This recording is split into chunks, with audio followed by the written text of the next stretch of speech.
Okay, so here's a sub panel. It's got a 50 amp breaker for the hot tub, and it did pass inspection.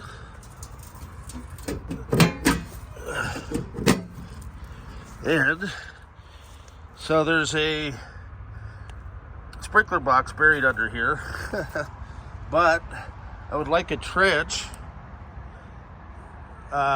basically going over to the swim spa. And we've got the old wiring here, which I don't think is going to be long enough, but there are 2 ports at the base of the tub to feed the wiring in. Okay, and there's one on this side as well.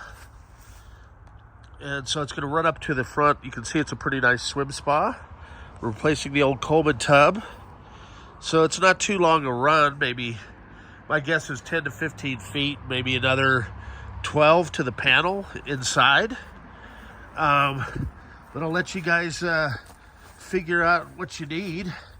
And obviously we'll probably need to dig a trench and bury that line as well. And then the panel's accessed on this side here. Okay, great. Thank you.